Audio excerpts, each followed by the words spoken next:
कोई है, बचाओ बचाओ। रोहन बेचारा जिधर रास्ता दिखाई दे उधर भागे जा रहा था, अपनी जान मुट्ठी में लेकर बस भागे जा रहा था। वह जोर से एक पेड़ से टकराया, उस पेड़ से कुछ डालियां बाहर आई और रोहन को जकड़ लिया।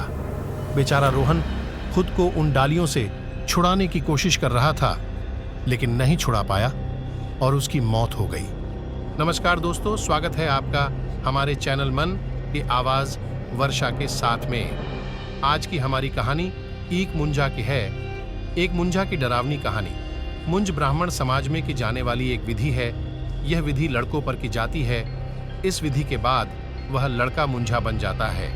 आज की कहानी एक ऐसे मुंजा की है जिसकी मौत के बाद उसकी आत्मा लोगों को मारने लगी। कहानी शुरू करने से पहले अगर आपने हमारे चैनल को सब्सक्राइब नहीं किया तो कृपया सब्सक्राइब जरूर करें। तो चलो चलते हैं आज की कहानी की ओर। एक छोटे से गांव में रवि नाम का एक लड़का अपने परिवार के साथ रहता था। उनके पड़ोस में उसकी दोस्त रानी रहती थी। वो दोनों बहुत अच्छे दोस्त थे, हमेशा साथ में खेलते कूदते थे, दिन भर साथ में घुमा करते थे। सब उन्हें चढ़ाया करते थे कि बड़े होकर आप दोनों शादी कर लो। रवि भी मन ही मन में यह सोचने लगा था कि बड़ा होकर वह रानी से शादी करेगा। एक दिन रवि खेत में खेल रहा था, तब वह खेलते खेलते कुएं तक चला गया और अचानक उसका पैर फिसलकर वह कुएं में गिर गया। उसे तैरना नहीं आता था, इस वजह से वह खुद को बचा नहीं पाया और आसपास भी कोई नहीं था उसे बचाने के लिए। उसकी दर्दनाक मौत हो गई। उसकी मौत के बाद उसका अंतिम संस्कार किया गया और इस कुएं के पास एक पीपल के पेड़ के नीचे उसे दफनाया गया। कुछ दिनों के बाद अमावस का दिन आ गया।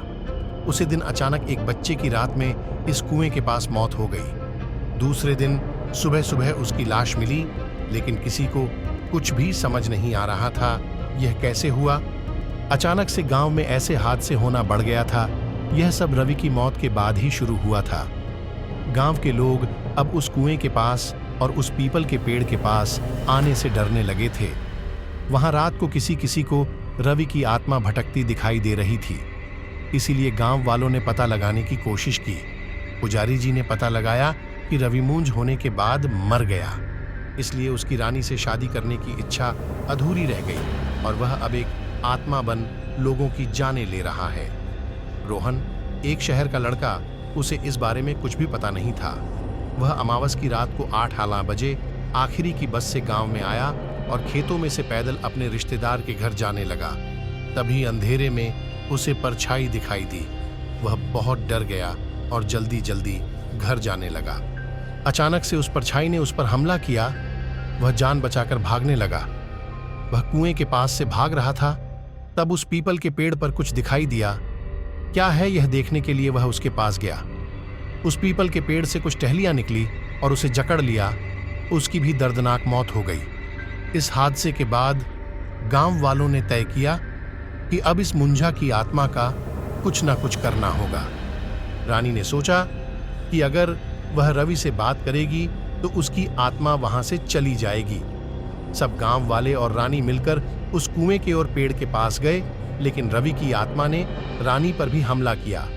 तभी सब डर गए। सब ने मिलकर उस पीपल के पेड़ को जला दिया और उस कुएं को ढककर हमेशा के लिए तंत्र मंत्र से बंद कर दिया गया।